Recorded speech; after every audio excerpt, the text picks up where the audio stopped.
Welcome to the Rob Liefeld Show featuring Robservations. I bring over 40 years experience in comic books and entertainment across 5 decades.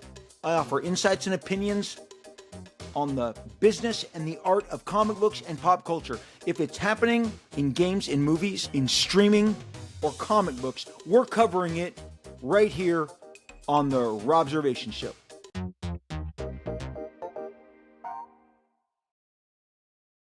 Hey everybody, and welcome to the Rob Liefeld Show featuring Robservations. I am so excited to be talking to you yet again. We're going to jump right into today's topic because we just don't have time to waste your time, and let's get right into it.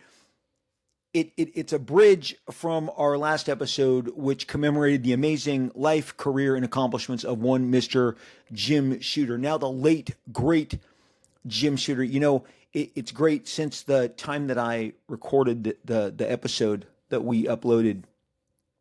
I read all the different, eulogies, the New York Times, the in memoriams, and I'm going to tell you something.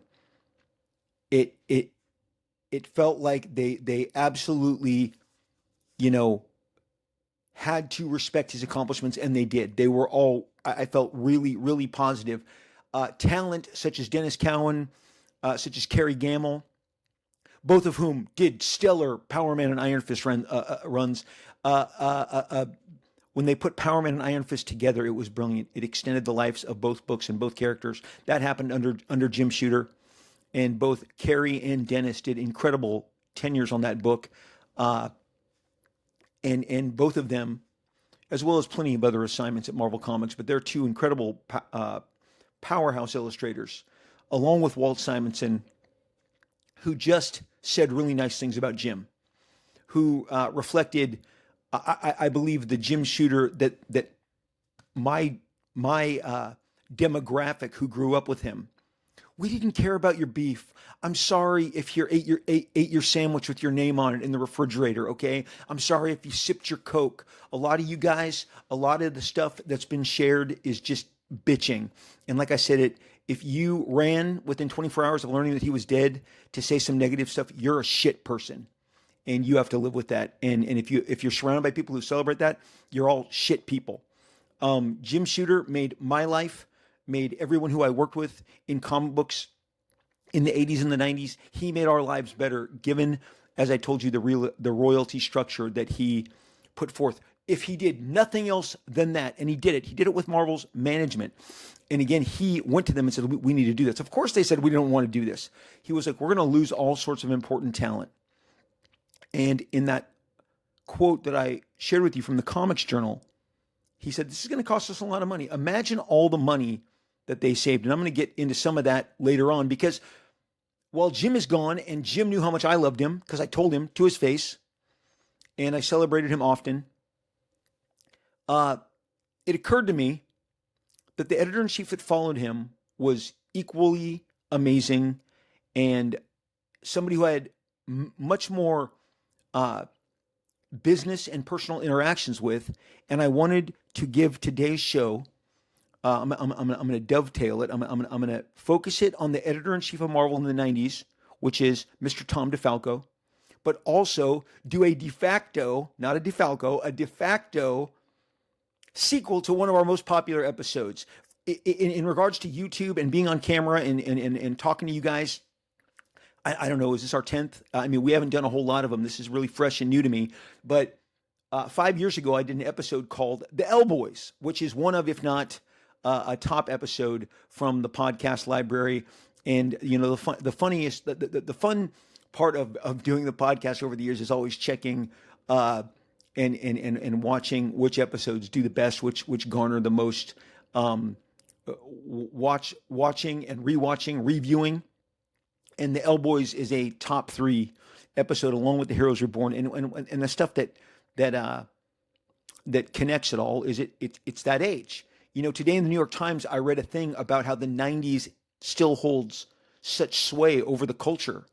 And I feel it. I even did one of my early videos on how the 90s continue to influence what we're doing today. 1993 brought the film adaptation of Jurassic Park. I just got back from Jurassic World. I loved it. I love ScarJo's character. I love the direction. Gareth Edwards is fantastic. He delivers on every level. I loved his camera work, the cinematography, the storytelling. Just really fun. But it's a tether directly back to 1993. Again, the Mission Impossible series, 1996. We're just dining out on a lot of the 90s stuff constantly, and really the pride of Mr. Tom DeFalco's resume is the 90s. And then that includes myself and the L Boys. Now, if you're like, who the hell are the L Boys? I'm going to get to that. I'm going to tell you about it. I am going to actually reenact as quickly as I possibly can elements of the original, the origin story of the L Boys. The L Boys is a name that was given to us by one Mr. Todd McFarlane. I haven't done a lot of Todd McFarlane imitations since we've been live on the YouTube. Maybe I got it all out of my system. And here's what I got to tell you. And to family and friends of Todd, please have a sense of humor. Todd has a sense of humor. I've seen it. I've seen that sly. Okay, I've seen it. Okay, he's a funny guy, and he can laugh at himself. So family and friends, we're not making fun of Todd. I have done dedicated episodes. I believe Todd deserves a statue for how he changed the action figure industry, which he did. And I've detailed those in different posts. And just when we would hang out and he would tell me, Rob, it only cost me 5 cents extra, 3 cents extra a figure to give all this extra articulation.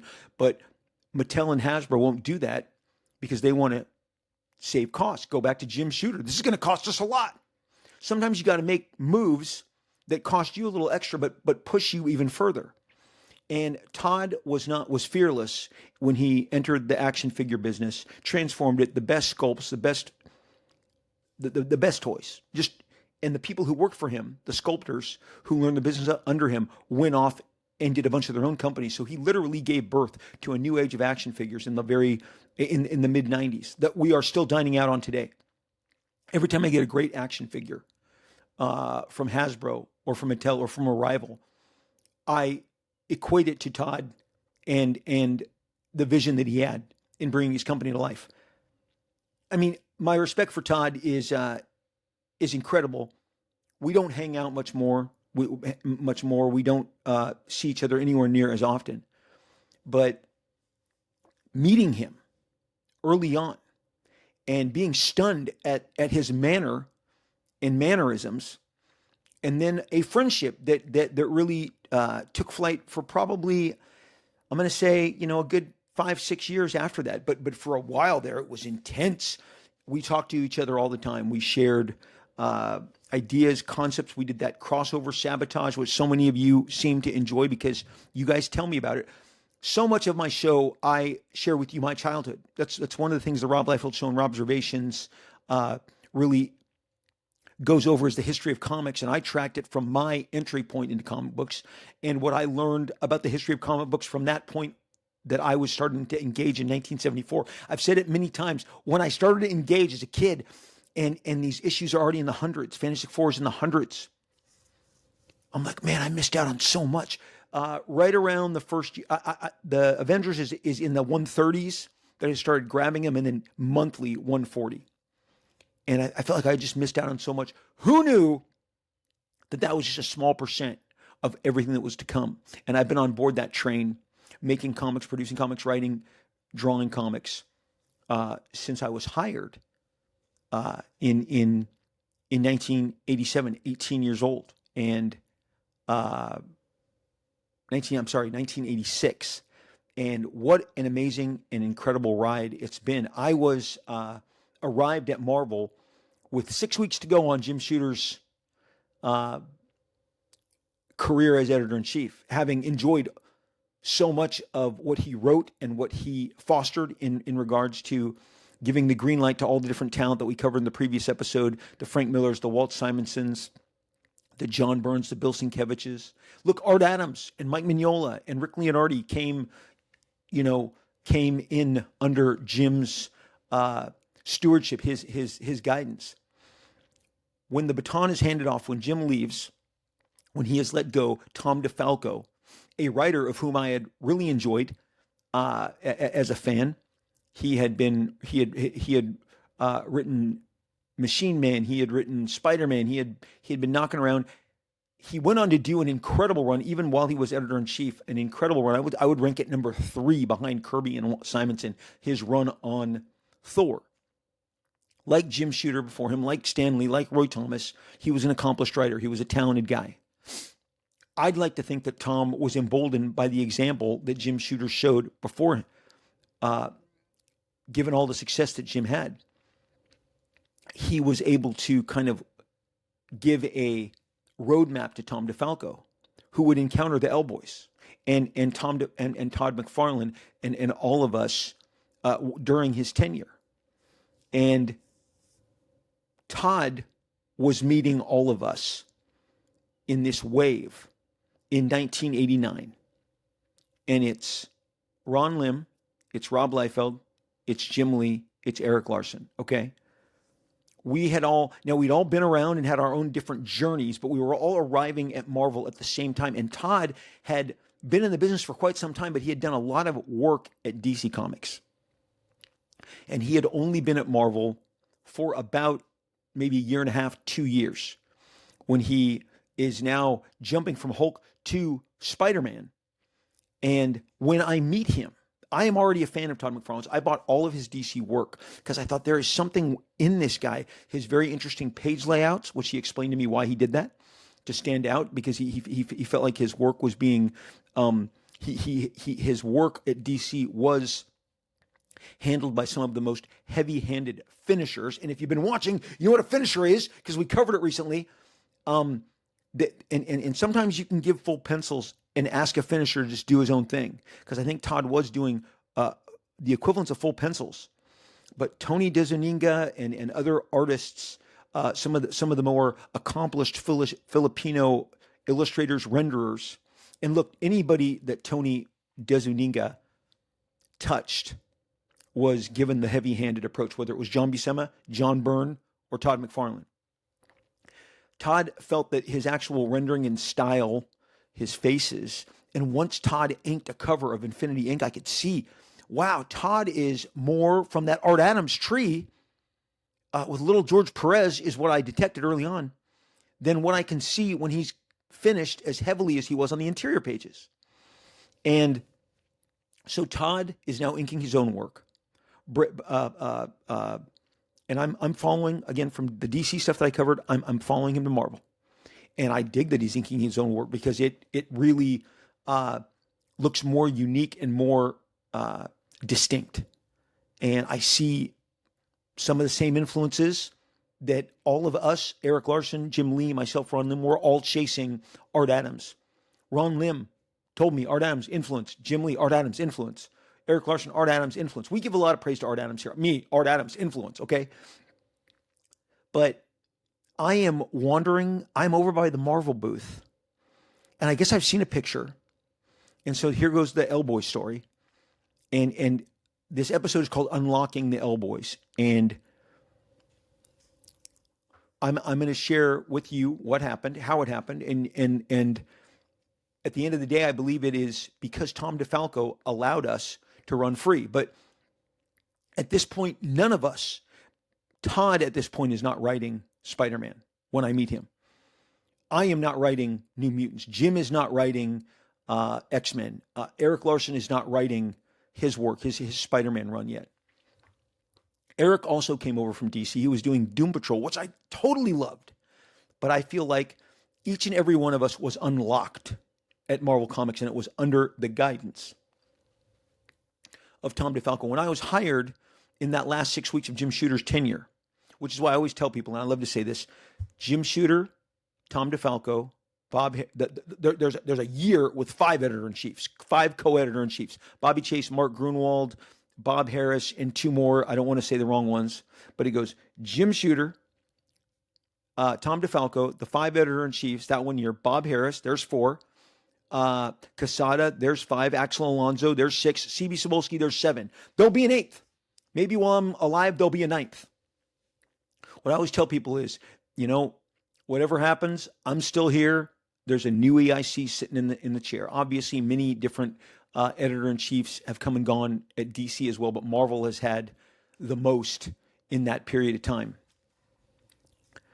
Since I broke in, and really when I started, I guess Archie Goodwin, Roy Thomas, they were kind of figuring out the transition of power as far as editor-in-chiefs go.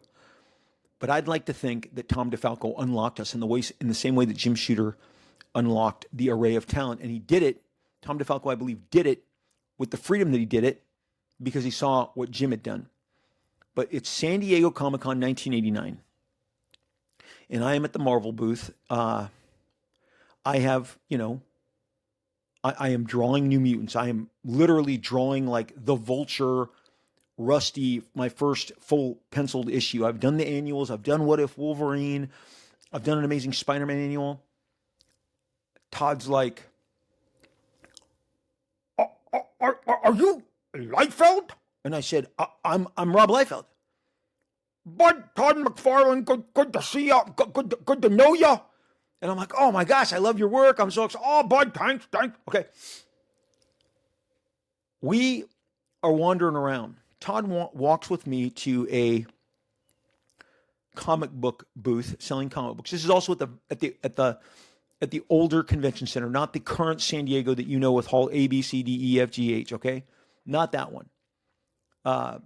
Further up the street, near Front Street, the old Performing Arts, I think that's what they called it.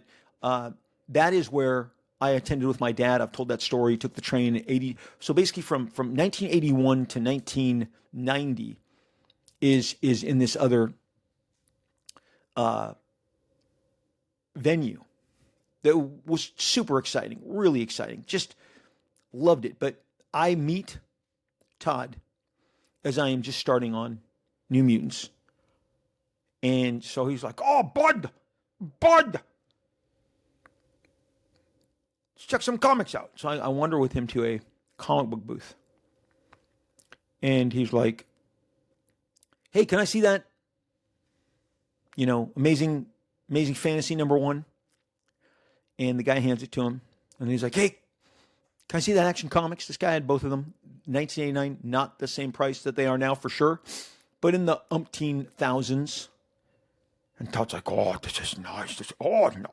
He goes, get one of these, Bud. It's blue chip purchase. I go, you buying it? No, not yet, but I got my eye on a few. Okay, awesome. Fascinating. Blue chip purchase. I understood exactly what he meant. We keep wandering, and we're talking, and lo and behold, and I had already met Eric Larson in 1985 at a couple of different shows. And we had kept in touch and had correspondence. And here comes Eric Larson. And I already knew, I guess for whatever reason, that Eric and Todd knew each other. And Todd's like, Bud, Eric, good to see you. Oh, yeah. And you two know each other? And I, oh, yeah, no, I know Eric. And Eric's like, yep. And he goes, Liefeld Larson. Now I gotta meet Lee and Lim. And I'll have met all the L-boys. And I'm like, holy shit, he's calling us the L-boys, okay? He's calling us the L-boys, okay? We're the L-boys to Todd. He's been watching us. He is, like I said, doing his Spider-Man thing. And it's a book that we all have our eyes on, and we're all digging it. But I gotta meet Lim and Lee, and then I'll have met the L-boys. Okay, the L-boys. Well, what happened is we were all kind of hungry. We wander off. There was a restaurant on the property of the kind of an outdoor, like a bar, diner. And we went there and we ate. And Todd started sharing with us his experiences from DC Comics to Marvel Comics to different fill-ins to jobs that were redrawn.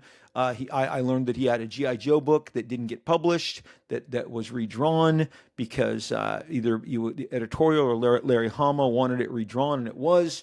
So he's telling me, and then finally how he gets on the Hulk.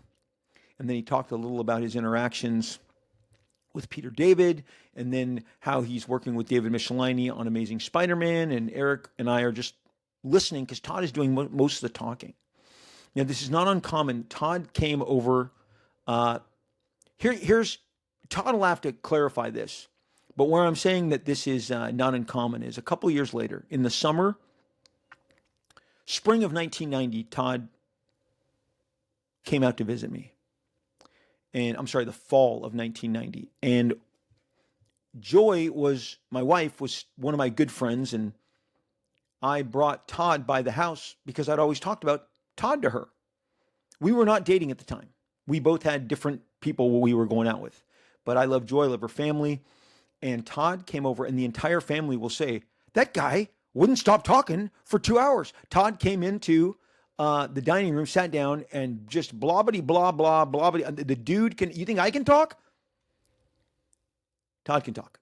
And so it's the same thing that's happening, in 89 here at the show, when Todd is just going on and on and on. Eventually, we decide to go up to the room, and we go to the hotel, and we're all in the elevator, and Todd is still talking, and we go to the room, and Todd is still talking, and then we start out in my room, where I drop my stuff off, but then Todd sits down on the couch, Eric plops down on the bed, and he's still talking. And this is one of my favorites, where kind of the competitive edge of Todd McFarlane came out. You could just it's funny. He goes, "Oh yeah. I see your stuff, bud. I see you working out the eyes and the nose and the hair." He was talking about my New Mutants annual that I had done, the Atlantis Attacks. And he goes, "Bud, while you're doing that, I'm drawing extra backgrounds and bricks and atmosphere." Well, you're figuring out basically what he was implying. While you're figuring all that out, I'm giving the extras. I'm giving. And I just love this guy. I had never met anyone like him. I have never met anyone like him.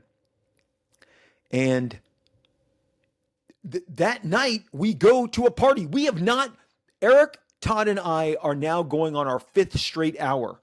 And we wander over to the DC party, which is in another hotel. Everything was happening in hotels. Maybe they still are to some degree, but there was, you went from, the San Diego Comic Convention to the different hotels years prior to that. I've mentioned it before. Jerry Ordway, the incredible Jerry Ordway, master illustrator, finisher. You know him from all the Superman work he did from Wildstar at Image Comics. Jerry was one of the earliest guys I met, one of the kindest, shared so much great insights. He introduced me to Mike Zeck and John Beatty, the Captain America and Secret Wars team, okay? And in years prior, in 1985, when I'm a senior in high school, that summer, when I go out, they are taking me to different parties in different ballrooms. And because that's where Marvel had their party and DC had their party, San Diego Comic-Con had their party, and everyone was always doing the party circuit. I fell asleep on the dance, like there was a dance floor at one of them, and I fell asleep in that metal chair, and John Beatty and Mike Zeck never let me forget it, and they both did sketches in my sketchbook that refer to me being a real party animal. Because they're like, oh, that Rob Liefeld, that Southern California kid who can't stay up past 10 o'clock. I'm still I can sleep anywhere. I can sleep in a tin chair. I can sleep out on the sidewalk, on the curb. I can just drop it and immediately knock out, get a refresher, okay? But all of the parties are always taking place across all the different ballrooms of all the different hotels that were there. And let me tell you what wasn't there was the Hyatt or the Hilton. Those didn't exist at this point, okay? There's a bunch of hotels, some of them which may not even be there anymore, that were the points that you went for all the functions. So we've had our late lunch, early dinner. We've gone up to the room. We've all chatted and talked about process and styles and people we like. And now we're going to a party. It's dark. The sun is set. It's summer. It's probably around 9 o'clock. And I am not on good terms with the editor of Hawk and Dove because he was a complete asshole to me. And I left DC and went to work in the X office. And then he yelled at me some more. And he knew he had a tremendous love of Superman. And I had this kick-ass, like custom Superman jacket that I had on that had sewn in all these different Superman covers. And the best part is when he asked me where I got it. And I just smiled like, I'm not telling that to you. But this is all part of the memories of us entering the ballroom that night. And and let me tell you something. Todd has that mighty mullet and that jean jacket on that you see him photographed in much of the 90s. I'm probably have the same. I've got a mullet. I'm rocking it. It's the late 80s. Eric is in a nice dress shirt, probably with pinstripes tucked in because he's very proper. Nice guy. Todd says, and he sees, and I've told this story, he sees Mike Mignola. And he says, let me be honest. He had looked at some of my upcoming work. And he said, he saw that I was implementing some Mike Mignola techniques. And Todd, God bless him, it wasn't in the faces, but it was definitely in the figures. And Todd said, Bud, steer clear. Don't do the Mignola. Okay, that's the first time I heard him call Mike Mignola Mignola. Okay, and he knows this. This is funny. This is funny stuff. And he says, buddy, lay off the Mignola. The kids don't like the Mignola. Now, Hellboy gave Mike a different outlet, but in the late 80s, early 90s, Mike was scrambling for work at both of the big two because the standard superhero fans did not appreciate his work on Superman, on X-Force, X-Force 8, and there are guys who listen to this who worked under Tom DeFalco who I know, and it's Jim Salicrup, Greg Wright, a lot of guys who I've talked to and are very kind about the podcast. This did not define him. I wouldn't share it otherwise, but I was there. I was thrilled. I did layouts for the Mike Mignola issue. Bob Harris wanted to make sure that I was doing the layouts that then Mike would finish from. And I'm not credited in that issue for whatever reason. I know Mike was very upset that he didn't do the cover.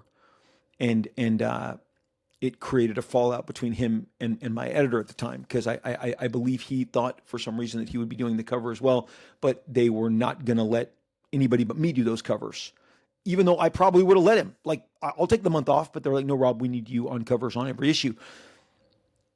Todd, that issue of X-Force is, at that point, was the most negative mail any single issue had ever gotten.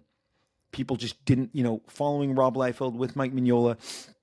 It was a stylistic kind of combo that the fans didn't love. Well, Todd is telling me, Bud, lay off the Mignola. The kids don't like that. The kids, Todd's thinking of the audience. I feel like I was teetering on the edge of really incorporating more Mignola than ever before, but that was a really cold splash of cold water, and I appreciate the guidance. Why I'm telling you this is as we're entering the ballroom, we see Mike Mignola. Todd turns to me and goes, that fucking guy, I swear if I introduce myself and he acts like he doesn't know me, because I've met this guy 10 fucking times. And each time he says, who are you? And because I had experiences with Mike as a fan, as a teenager, I knew exactly what Todd was talking about. There was a persnickettiness. This is over 30 years ago. Okay, guys, so let's put it in perspective. This is 30 years ago. Lo and behold, Todd makes his way, and please don't make comments about me clearing my throat. Guys, I'm human. I'm doing this recording. I love to cut you off at the pass. Cutting you off at the pass before you're like, some of you guys will stop right now and you should clear your throat before the show. Okay. You can just bite me. That's not going to happen. So, Todd, sure enough, I swear to you, I was a witness. Bud, Todd McFarlane.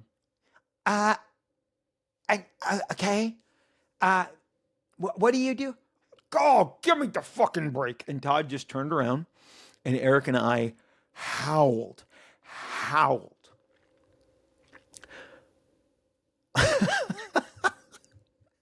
It is some of my favorite memories ever. I was absolutely in awe of this guy. He commanded every room. The stuff he was saying, the reason we didn't stop him from talking, in case you're wondering, is because everything that he was saying was so damn interesting. Why stop him? Why turn it off? Like, I'm just going to keep listening. I watched a panel Todd was on earlier this spring, and some of the stories are not consistent, and they don't line up with actual facts anymore. But man, that guy can still tell a story. Okay, but I was so excited to hang with him and Eric Larson, and Todd gave me his digits. He gave me the numbers, and I started talking to him. 1 year later, Todd tells me that he is coming out to Southern California. Just so you guys know, like how tight we all got. And he's like, Bud, we have a 12-hour layover from our flight, my wife and I, Wanda. And he's like, can we hook up with you? Because we're flying into John Wayne Airport. And isn't that near you? I said, that's like 20 minutes from me. I'll come, I'll get you. So we hadn't talked about exactly what to do, but I picked them up and I drove them back to my place so they could drop all their bags off, my apartment in Anaheim. And I said, hey, I figured we'd go to Disneyland. And immediately Todd just goes, but we're not going to Disneyland. That's not going to fly. And he looked over at his wife, who he's looking out for, as any of us should and would, and I'd have done the same thing. And I immediately knew, like, dude, do better than that, gear shift. And right on the spot, I go, okay, Disneyland, not happening. I go, I know what to do. I will take you to Laguna Beach. We're going to Laguna Beach. And he said to his wife, sound good? The beach. And she's like, great.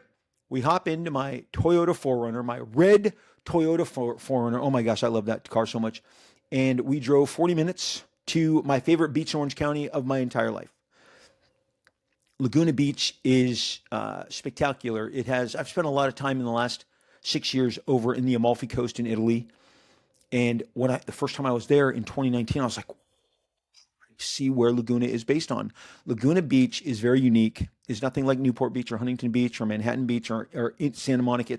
It's very much its own unique flavor and culture, and it is because the entire city is modeled after the Amalfi Coast. The decor, the architecture, the steps, it reflects it. You can tell purposely.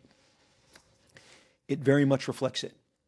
So Todd, Wanda, and myself go down to Laguna Beach for probably 5 hours that day. At one point, it's just Todd and I talking on a bench in Laguna Beach. Wanda went to walk down on the shore and the beach, and we grabbed lunch. We chatted. We hung out. We went to some of the museums. There's a Wyland Museum back then. We looked at some art. It was just a great day. And I was so happy to just host that interaction. Very few comics were talked about that day because Todd was deferential to, like, he didn't want to make the entire day about comic talk with his wife. And we drove from Laguna Beach, grabbed their stuff. I took them back to the airport. They caught their next flight and they were gone. Todd had relocated. I believe he had jumped from Vancouver to Washington to Portland. And so what happened? Why that is important is Eric Larson is in San Francisco. Todd is in Portland. I am in Orange County. Jim Valentino is in Orange County. Mark Silvestri is in Southern California. Jim Lee is up at San Francisco, and then in San Diego. He spent some time in New York City.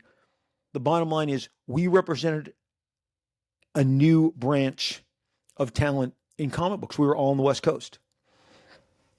We are now, they called us the West Coast Mafia. I was told that by Art Tiber, who's like, they call you guys the West Coast Mafia. And obviously we were very opinionated. We were very, very aggressive, and we were extremely competitive. And I would say that more than anything defined us. What Tom DeFalco must have known is, as he met each and every one of us, and let me pivot to Tom DeFalco real quick. I meet Tom DeFalco I met him as a fan at several different cons, but now in a professional manner. He's the guy who told me when he looked at some of my pages, he said, we aren't paying you per line. You got a lot of these lines. And you don't have to put this many lines on the page. We're not paying you per line. We're paying you per page. And it was fun. It was said in a jokey manner. It wasn't condescending. Tom's a good old boy, really nice guy. And in Oakland in 1990, he took Jim Valentino and myself to an Oakland A's ball game. He's like, "Hey guys, why don't we grab the game together? I'd love to take you guys out. It's on Marvel. Love to host you." Jim Valentino and I, we were like, the editor-in-chief wants to take us to a baseball game. We're going to a baseball game.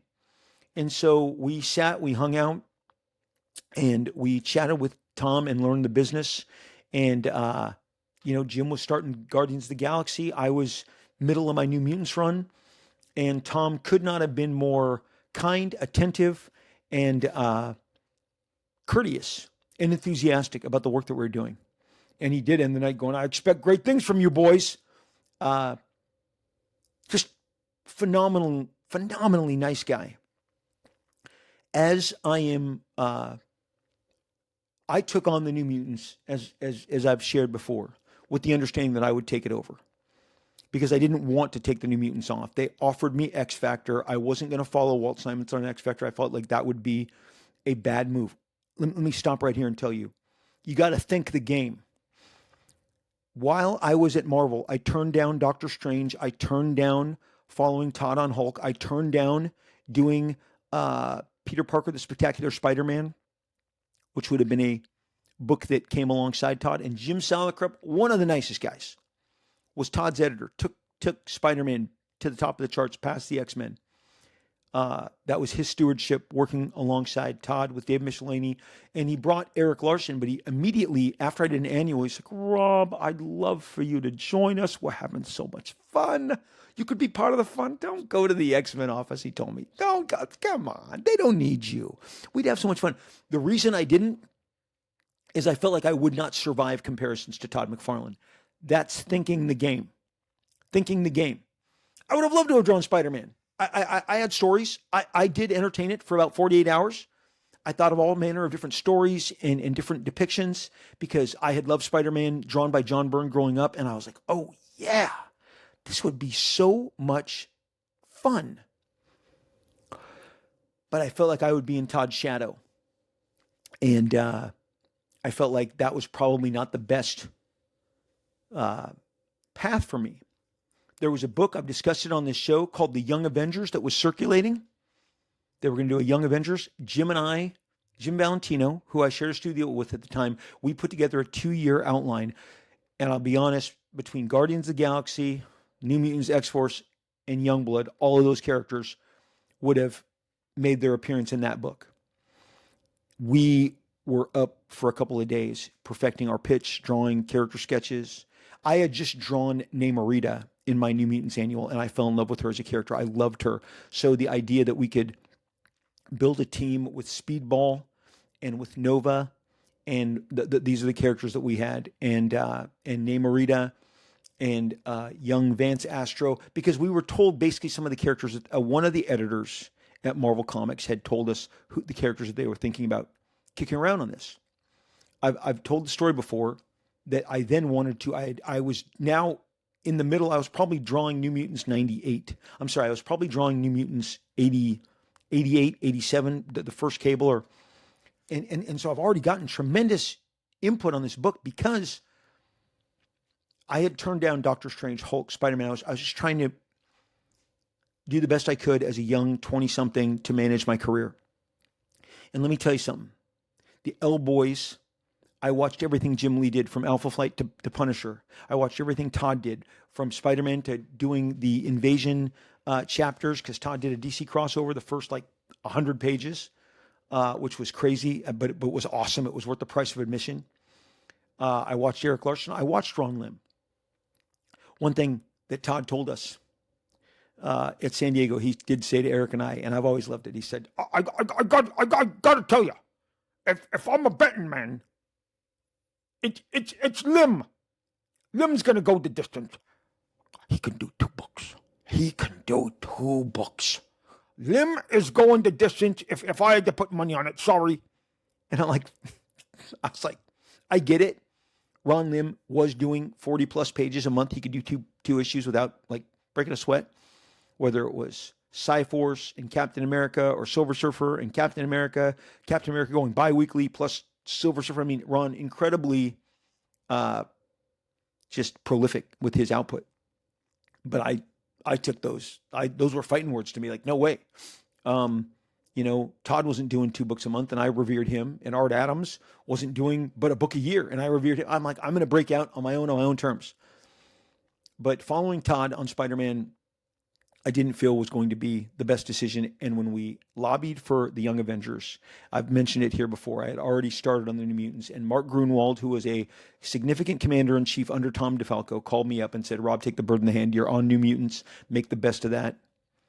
And that is my very strong urgent, what I would urge you to do. And I knew that he was doing that on behalf of Bob Harris, who was probably like, why is this guy screwing me? He committed to this, and now he wants to do this. Best advice I ever got. Mark Grunwald passed away in 1996, but that was really great advice that he gave me. Take the bird in the hand, not the 2 in the bush. What that means for those of you who don't know is the opportunity you have right now, take advantage of that. Stop looking for the next best thing. Stop looking for something else. So I did, and I went forward. But the idea was that I would take over the New Mutants. Cable was just the beginning. I would never, and part of what I'm going to get to here in a minute about what Tom DeFalco allowed us to do. Because look, Todd wanted to write the book. What happened? Todd wrote Spider-Man to huge sales, huge acclaim. Jim Lee took over a more story. He took more of the story structure and the storytelling over from Chris Claremont. I took over New Mutants. Eric Larson wrote and drew Spider-Man, Amazing Spider-Man wrote and drew Spider-Man after Todd left and retired. We all were able to embody what we had seen modeled for us in the generation before us under Jim Shooter. Frank Miller taking over writing and drawing, John Byrne taking over writing and drawing, Walt Simonson taking over writing and drawing. We were able to emulate that because Tom DeFalco gave us the green light. If he doesn't give us the green light, if he says no, none of us are doing this. I'm going to tell you what that no looks like in a little while, but it's not always how you draw. It's what you are drawing. This is what John Byrne knew. This is what Frank Miller knew. This is what Walt Simonson knew. This is what Mike Mignola knew when he took his career in his own hands. And suddenly you were getting something that was unique to him, and you didn't get to compare it to anything else and compare him to maybe one of the glossier superhero guys. Hellboy was completely and totally reflective of what he loved to do and his style, and it blasted him off to a level he was not at prior to that. Everyone thought Mike was a great artist, but the fans were not. Ask the Superman office, ask the X-Men office. His style wasn't linking up with the vision that fans had for those books. Knowing your audience is a big deal. Tom DeFalco knew his audience. He empowered us, and we were able to change what we were drawing, because it's not just how you're drawing, it's what you're drawing. If I had gone on New Mutants and I had to draw the adventures of Richter, Rusty, Skids, Doug, Warlock, Rain, my career is in the shitter. It is in a completely different place in life. I could have drawn them to the very best of my ability. But had they not allowed me to kick all them aside, to introduce Cable, to put him in the book, because I said this book needs a lot of macho. Todd knew, you want to know what Todd knew? He knew that a sexier Mary Jane would excite the fans, and he was right. Todd excelled at giving the spotlight to Mary Jane, whether she was out dancing, shooting modeling pics. I mean, Todd definitely made Amazing Spider-Man a sexier book. And then Todd applied his very unique stylings to one of the best, if not the best, rogues gallery in the history of comics, the Lizard, the Sandman, Green Goblin, Hobgoblin, Hydro Man, Scorpion. And then when he took over the book and he wrote it and drew it, he wanted Craven. He wanted Mobius. I'm sorry, Morbius. He wanted Morbius. I just what I just heard it's Morbin time. I'm sorry. I just sorry. As I say the words Morbius, I am hit with it's Morbin time. Okay, so Todd, Wendigo, Craven, Morbius, X Force, Juggernaut, Ghost Rider, Todd just Lizard again, even more creepy. And Todd would say, I'm going to make him creepy and dark. He knew exactly which, I love this word, levers, which levers to pull.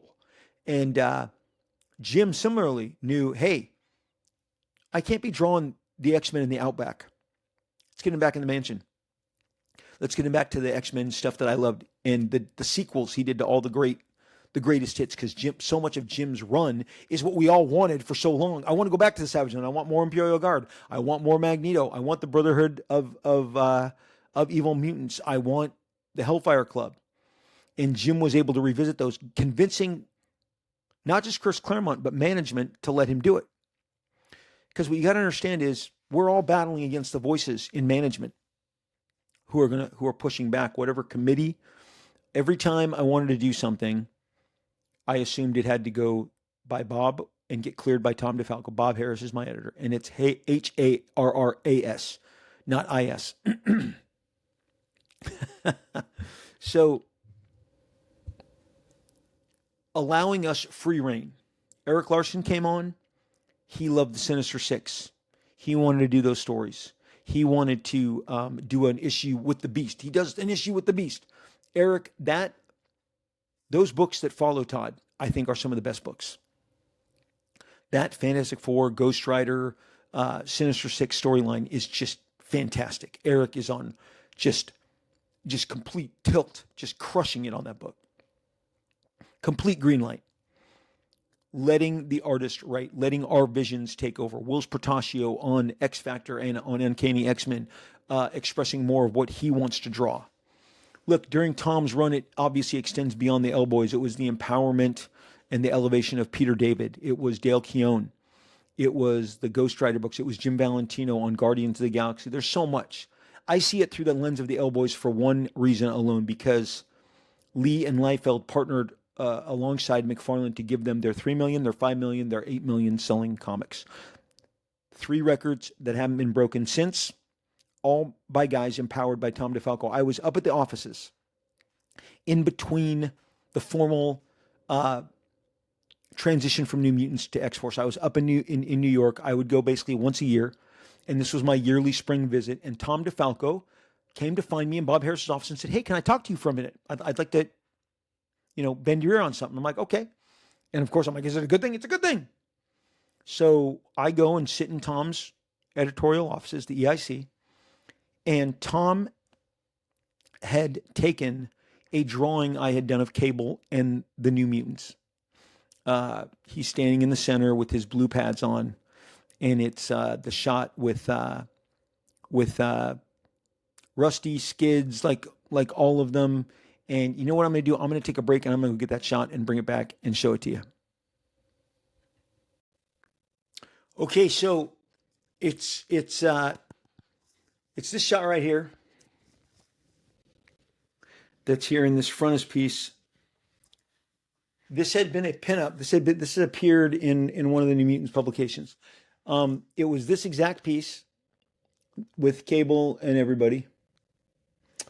And Tom DeFalco had it printed out, black and white, on his desk, and with crayons, he had done their color scheme all blue and yellow, all reflective of the original X-Men, the Stan Lee, Jack Kirby original X-Men. And he had done a color scheme that found them all sharing a blue and yellow. And he's like, what was that? What do you think of this? I'm thinking, like, this would be cool. And I looked at it, and it was in crayons. You can tell the wax, waxy blue, waxy yellow, and some kind of pink for their flesh. And I was so touched because I'm like, this guy really cares. He really does care. He's putting some extra thought in this. And I said, you know what, Tom? I'll give it some thought, but my first inclination is no. It doesn't jump out at me in the same way. And he said, well, think about it. Just something I was thinking over. And Tom DeFalco uh, handed that to me, and I took it, and I wish I still had it. I put it in my bag, and I flew home. And eventually, the number one reason that it didn't fly is because I changed so much. By the time we were doing New Mutants 98, 99, 100, I had chosen to purge the team. So Shatterstar and Feral and Domino, just that blue and yellow wasn't going to be applicable because it wasn't kind of the students around him anymore. But Cable was in blue and yellow. The kids were all in blue and yellow. That exact shot that I just showed you was all everybody. And that just showed me like, this guy, this is really fun. This is cool. And he didn't take it personally, and he didn't take it out on me. He didn't scold me. But Tom definitely, I just saw this on my desk. I have a blue and yellow Liefeld pin. Everything was in blue and yellow. So Tom was definitely invested in the different career paths that we had. And after, I've shared it before, Todd's Spider-Man sold 3 million copies in the summer of 1990. Jim Lee called me that afternoon. I had just gotten back from getting it, walking in my apartment in Fullerton now, my condo. And Jim said, it's me. You know, he asked me, did you get it? Did you get it? I said, yeah. And he goes, yeah, I got the call. I got the call from Marvel. I said, yeah. He goes, yeah, it's me. Next summer, it's me. X-Men's getting a new launch. I've shared with you guys on the podcast how my stomach dropped into my ankle. My heart dropped into my stomach, and my stomach dropped. I almost had like, oh my God, they're going to break free. Todd and Jim are going to break away in a way that I won't be able to catch in the minds of the fans. And by the end of that day, I'd already submitted because I did not like the name New Mutants. It didn't roll off my tongue. And I had been asking them to change it to Exterminators or X-Force or any manner of different names that I had submitted. But now I felt that this would be a possibility. I've shared with you guys, I've read from the facts. I won't do it here. It'll take too much time, but I have read from it. Sven Larson, who is back at Marvel now, who is in the marketing department, he said, Rob, I believe in this. And he look, let me tell you something about Tom DeFalco, because Sven is working for Tom at that point. Tom, again, is the editor-in-chief during this time. Let me share with you. Early in Tom DeFalco's run as editor-in-chief, executive editor Mark Grunwald remarked that Tom does not have the same strong personal vision for Marvel as Jim Shooter has. As a result, Tom is more open to other people's visions. And again, this is early on, so this would be in, like, let's say this is 1988, if it's early on, because he's hired in 87. He's hired in April of 1987. So even if it's a year later, it's 1988. He says this comment about he doesn't have as strong a personal vision for Marvel. And as a result, he's more open to other people's visions. It remains to be seen, he says, if that's a good thing or it's a bad thing. Tom DeFalco was a key member of the management team that took Marvel public.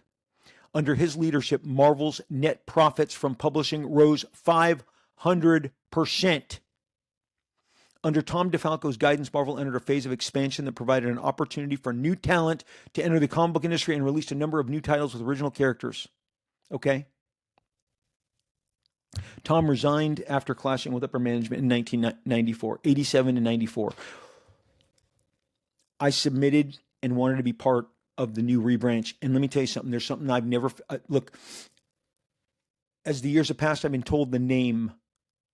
And really, there's one name above all else who was opposing New Mutants being turned into X-Force.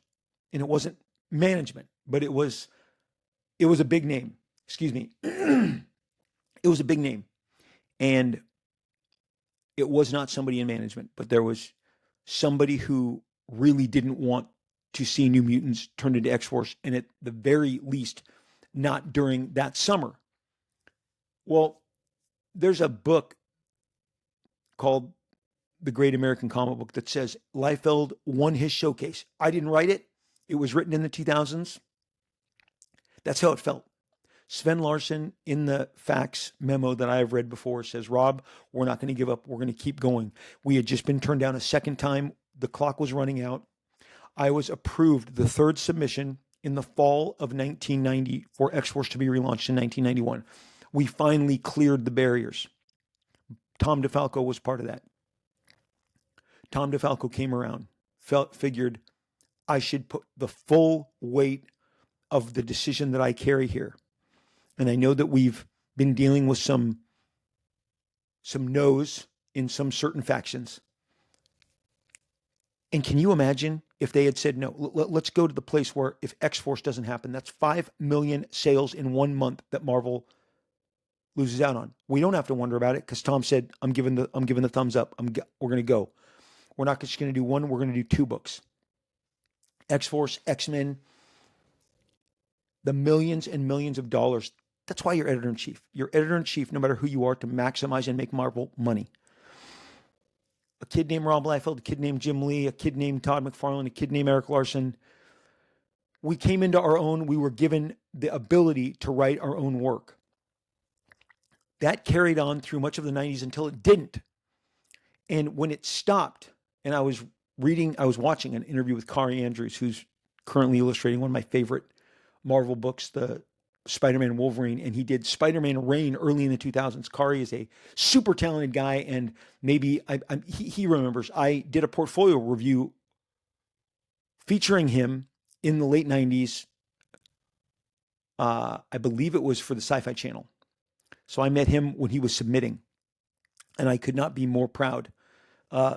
Just like this guy's had a killer career, super talented guy. His book, I love it, but he was giving an interview on one of the other podcasts. There's I think it's called the Let's Talk Image Comics podcast with Jim Viscardi. Wanted to get that in there, didn't want to just let that slide. That's where it is. And he talks about how visually, how the artists were empowered in the 90s. And then he says, and then the 2000s, it became about the writer. And it was all about the writer. The management that followed Bob Harris, who I left out the last time. So I go Jim Shooter, Tom DeFalco, Bob Harris, CB, Axel, Joe. Okay.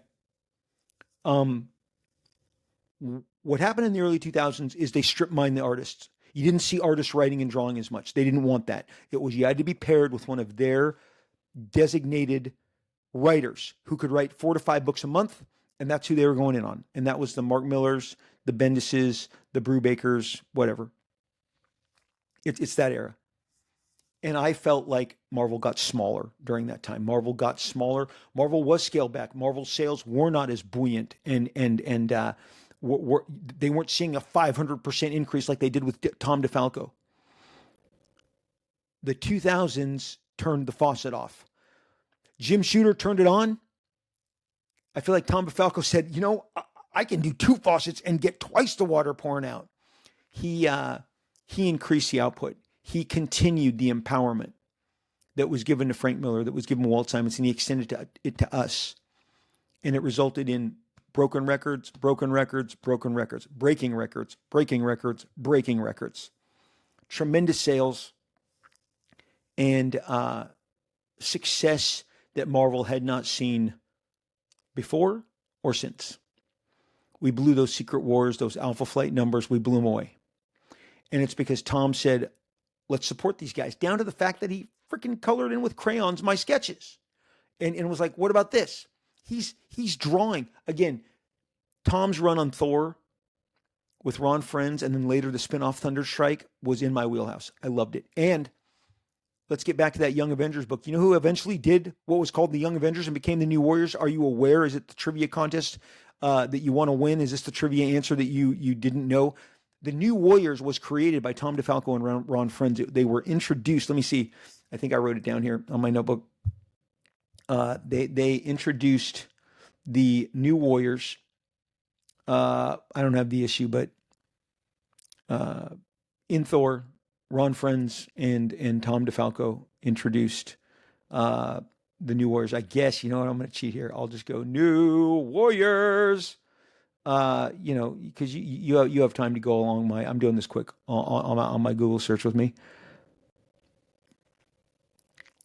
Thor 411. Thor 411.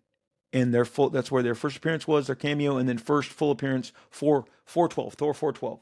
Tom DeFalco, and when I heard that, like, finally, and look, man, there'll always be a what could have been, what should have been, but the New Mutants, Mark Grunwald, under Tom DeFalco's guidance, take the bird in the hand. Jim Lee was empowered on X-Men. He was drawing his ass off on Punisher War Journal, but it didn't have the same reaction because, what did I say? It's not how you draw, it's what you draw. Some of my favorite drawings that Jim ever did are some of those Punisher War Journal issues, especially the ones that he and Scott Williams are jamming early on for the first time. But it's not the same as drawing the X-Men in the Savage Land or in outer space with the Imperial Guard, okay?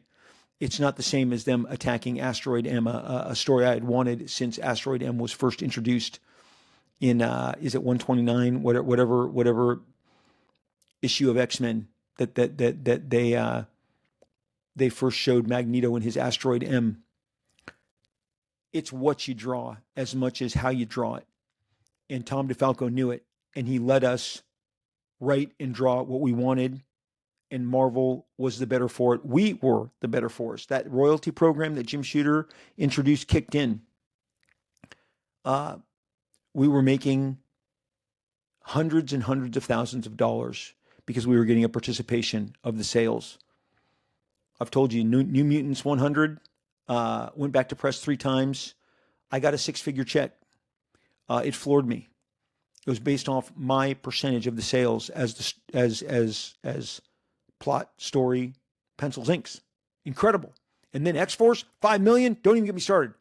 7-figure check. Jim Lee, the same. We were able to start Image Comics. If you want to connect the dots, go, well, Tom DeFalco then helped start Image Comics. No one's arguing that point. I believe that is a salient point. Tom DeFalco empowered all manner of new talent, new voices, and they transformed the comics industry. I watched in awe Todd's Spider-Man. I watched in awe Jim's X-Men, Wils's X-Factor and X-Men, Dale Keown's Hulk, Mark Teixeira on Ghost Rider, Jim Valentino on Guardians of the Galaxy. It was a new golden age, and I know this because you tell me all the time.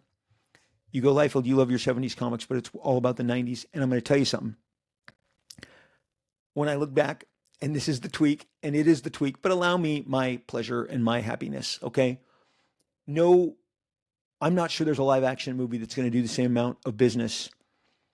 Maybe Wicked at the end of the year, but I don't think there's a live action movie that's going to touch what Deadpool and Wolverine did last year. And between Deadpool and the Deadpool Corps and all of the different, you got Gambit, Reflection of Jim stuff. That book, that Deadpool Wolverine is a giant 90s horn that was blaring as loud as it possibly could, okay? And it delivered the goods. There's still gold in them hills, and I'm so grateful that each and every one of us are still contributing on some level to the comic book industry. But we shined, and we shined our brightest under Tom DeFalco, who knew that every system needs an infusion of new blood. Every system, no matter if as I was a big Magic Johnson fan, I didn't want to transition from the Magic Johnson era. It wasn't fun. The Nick Van Exel Lakers were not really my cup of tea. Then Shaq and Kobe arrive. Shaq in free agency, drafting of Kobe, and a new era starts. But you know what? That's not going to last forever. Your sports teams, they transition from one quarterback to the next, to the running back. Sometimes it's painful, but it's necessary. The NBA, the NFL, Hollywood, stars, we're in this, we're watching Glenn Powell blow up. We're watching Ryan Gosling become, even more prominent with just a slew of great movies that he has coming out. Same with Glenn Powell. We've got the guys who've consolidated their power bases like Tom Cruise and Brad Pitt. But there's always fresh new voices. I was there when Julia Roberts and Sandra Bullock almost simultaneously blew up in cinemas and dominated for the next decade. Music, whether it's Dua Lipa, whether it's Post Malone, you know, all of these different faces. I mean, now Ed Sheeran feels like he's been around a long time, but there's always new faces being added to go up and replenish the tastes and excite a new generation. And we were those guys in our business. We were the new blood. We were the fresh infusion. And I'm very grateful. Tom DeFalco, I don't know if this will ever reach you, whether it was you writing Thor or you empowering Todd, empowering me, empowering Jim, empowering all the different talents that I've mentioned. Thank you. Your reign, your era kicked ass. The way that you followed us after we left in the whether it was Mark Bagley on Spider-Man or whether it was the Kuberts taking over the X-Men, all of the different things that you greenlit and set in motion just helped Marvel stay ridiculously strong. The voices that followed us, Chris Pacello from DC jumping on over and doing Generation X, Peter David's expansion of the Hulk and that influence, Marvel 2099 happened under Tom DeFalco. So much of the other, again, great licensing stuff. What an incredible era. 1987 and 1994, Tom DeFalco crushed it. He didn't introduce the royalty program that Jim did, but boy, that was the age where we reaped the benefits, and it was so much damn fun. The L Boys were unlocked under Tom DeFalco's guidance, under his stewardship, under his leadership. He could have shut all of us down. No, you're working with Dave Michelini. You're working with Louise. You're working with Chris. No expansions. No Jim Valentino. We're not going to let you restart the Guardians of the Galaxy. Tom would talk to Jim about how enthusiastic he was. I did 2 episodes of my dedicated podcast to Jim Valentino and the Guardians of the Galaxy and the transformative work that he did. So again, I've done over 450 episodes. Let me know which ones you would like for me to revisit via video, as I did this one today, kind of giving a DeFalco sequel to the L Boys. Thank you for listening. Thank you, Tom DeFalco. You're 75 years old. Tom is 2 years older than Jim did, and I really did want to tout all of his accomplishments. Thor, New Warriors, empowering artist. He created us. He followed a very strong tradition, and like I said, the 2000s it just stopped. It was difficult. That's a rough patch. I believe that one of my least favorite Marvel periods for a reason. Why wasn't Olivier Coipel writing and drawing his own work? Steve McNiven writing and drawing his own work? Jimmy Chung writing and drawing his own work? Let's keep going here. Who else is there?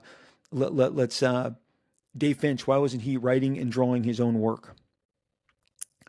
It stopped. You had to be with their designated driver / designated writer. Marvel got smaller as a result. Hopefully Marvel will empower the talents that they have now and encourage them to expand. Because, Robert Kirkman was on my show in January and he said it was shocking. And he said, I'm going to say it. No one's going to like me saying it. Something like that. Writing isn't hard. It's not hard. And here's the thing about artists. You can say, character enters room. Well, we're going to shoot how he enters that room. We're going to make it either a bird's eye view, a worm's eye view, maybe direct on. We're going to tilt the angle. We're going to determine the room, the clothes. We're already stunt coordinators, choreographers. We're the costumers. We're lighting the scene. So the artist already knows a whole hell of a lot about entertaining you visually. I hope that there is a new generation of guys that are going to write and draw. I would love to see a book written and drawn by Pepe Larraz, written and drawn by Ryan Stigman, written and drawn by Nitho Diaz. I think these people have stories to tell. I hope they get a chance to tell them. Tom DeFalco, you're the man. Thank you all for listening. As always, when I am not doing this show, I am all over social media. You know where to find me. I am on X at Robert Liefeld, RobertLiefeld. I forgot. I'm going to read some. I was going to get to some of your comments here real soon. I've been forgetting to do that. They've been piling up. I'm so thrilled to read them to you. On X, I am Robert Liefeld, RobertLiefeld, at Robert Liefeld, blue check. It's really me. I am the genuine article, the real deal, talking to you, reading your replies, your mentions, your comments, your DMs. Thank you for interacting with me. You can catch me over there on Instagram. I'm at Rob Liefeld. So X, Robert Liefeld, Instagram, Rob Liefeld, both have blue checks. That's me. I'm the one interacting with the account, posting, commenting, reading your comments, replying to you. Thank you for following me on both of those platforms, by the way. I appreciate it so much. Facebook, I have a group. It's called Rob Liefeld, Marvel, Extreme, and Beyond. We would love for you to join us. A lot more long form stuff happening in there, more discussions. Each and every episode of this show gets a dedicated post to discuss, to parse, to examine what was being said, share it. We invite you to join us. We have great art contests that are going on over there constantly, incredible talent that are sharing incredible illustrations. It's a really positive group. We don't let trolls or flame wars occur. We just put that stuff out as fast as we can. We exist peacefully and in a respectful and kind manner. So join us. Rob Liefeld, Marvel, Extreme, and Beyond, myself, or a gentleman named Terry Sala, S-A-L-A, will be the ones that click you through. He is my co-administrator. He helps run the group. So we'll look for you over there. We'll be back on live streaming very soon on Whatnot. I'm Rob Liefeld. Follow me. You'll be alerted when I go live with exclusives like this Bad Rock by Seth DeMoose, which we released, very, very limited edition. It's gone. These are gone, but we had a good time getting them out there. A lot of exclusive books that I put out, Youngblood, Last Blood, a lot of preview stuff, exclusive variants. I mean, hundreds of exclusives and variants that we've offered over the last 2.5 years. Whatnot, Rob Liefeld. Follow me, eBay. Look for me. I'll be scheduling some shows very, very soon. We're going to be all over live streaming. We've even talked about going back and doing an Instagram live, going back into the pandemic era and doing an Instagram live. As much as that freaks everybody out around me who did it, we got to do it. So yeah, check me out. Check us out there. I wanted to read some comments, and you guys have been so ridiculously positive and kind. The Jim Shooter show was so ridiculously you guys were so kind. You guys were so kind in your in your comments and your enjoyment of that. Over on the Apple podcast, Robservations, highly vicious.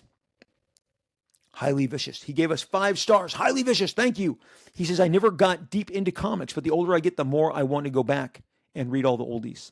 This podcast gives insights I did not know that I needed. LOL. Fantastic stuff, Rob. Gives us 5 stars. Thank you. Highly vicious. Okay. Let's jump over because Spotify has got some good stuff. And, you guys are always super generous and super effusive over there as well. And some of the recent comments, the Brookster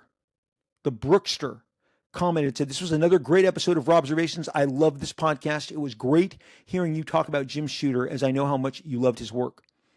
I was wondering if you could walk us through the time that you and him were meant to do a Youngblood run together. I have been diving into extreme back issues, and I saw the ads. I would love to know why this did not occur and what you guys had planned, since it seemed like such a brilliant matchup. Keep up the great work, Rob. Andrew Campbell said, great episode. I learned a lot more about Jim Shooter as a kid. Reading the comics, I had no idea about the creative teams behind them. Thank you, Rob. I mean, you guys are just so, ridiculously generous. Thank you. The couple of episodes back, Louis Bojar, B-O-J-R, Louis Bojar left a comment about our Making Comics episode. He says, Mr. Liefeld, I can't thank you enough for the podcast. I found it at a difficult time in my life, and not only did you make the perfect show, you taught me everything I needed to know about comic books, the creation, and how to buy them. You have given me the confidence to venture to my local comic book store and root through the back issues to find all the amazing recommendations that you have given on the show. Not too shabby for a little town in central England. Thank you from the bottom of my heart. It's a macho show, he says. And longtime listeners know what It's a Macho Show means, okay? Really fun stuff. Okay, and we're going to end up, I'm going to share with you a couple. You guys have been really generous on YouTube, so let's read some of those. You guys were really so kind about the Jim Shooter. Daniel Sling wrote that when I saw that you were doing a Jim Shooter tribute show, I just had to tune in as I knew it would be great. As Shooter himself said, he was a great conductor. His tenure as EIC at Marvel Comics was the backbone of my comic book collecting. A true force of nature he was, much like yourself. A great watch. Thank you, Rob. Chris Walker just says, what a brilliant tribute to Jim Shooter, Rob Liefeld. This was interesting and inspiring. Jim Gillespie writes, I respect Jim Shooter. He did amazing work at the various publishers, and he changed the comic book industry. So glad that you mentioned the Super Count Nefarious story. It's my personal favorite Avengers tale. Guys, I'm going to keep sharing the comments. Thank you for listening. Thank you for sharing. Thank you for talking up the show. Thanks for all the recommendations, whether you're listening on Spotify, on Podbean, on Apple, on YouTube, wherever you're finding the show. Thank you for tuning in. Guys, you know that I'm always going to wish you all the very best. I hope your mental, your emotional, your spiritual, and your physical well-being are exactly where you need it to be. I love summer. I love the long days. I love how bright it gets early. I was built for summer since I was a kid, and I think now is the best time. If you can take some extra time off, get some extra time off. Take advantage of those long days, that extra sun. Go have a great meal. Go to a patio. Go to a view. Go to a park. Have that extra dessert. Break bread with your friends. Call your friends. Reconnect. Read that great comic book. Go see that great movie, F1. 28 years later. Jurassic World. I feel like I'm on a great run here. I'm so looking forward to Superman, and I'm so looking forward to Fantastic Four. We will definitely be discussing both of those films on the show after I have seen them. Just life is a grind, man. It's a grind, and the treadmill of life can wear all of us down, each and every single one of us. So give yourself a pass. Take some extra time off. Put you first. Have that great meal. Have that great experience. I cannot believe I don't have a Reese's Big Cup again, but they are my pocket of paradise, okay? That Big Cup is my treat that I give myself every day. I don't know what your treat is, but I hope you're treating yourself. I hope you are doing as best as you possibly can. We are rooting for you here on the Rob Liefeld Show with Robservations to, boom, fist bumps into this blue Yeti mic. Wishing you all the best. Don't leave me behind. I'll be right there. Come and grab me. We will most definitely, we will absolutely, and we will inevitably talk again real soon.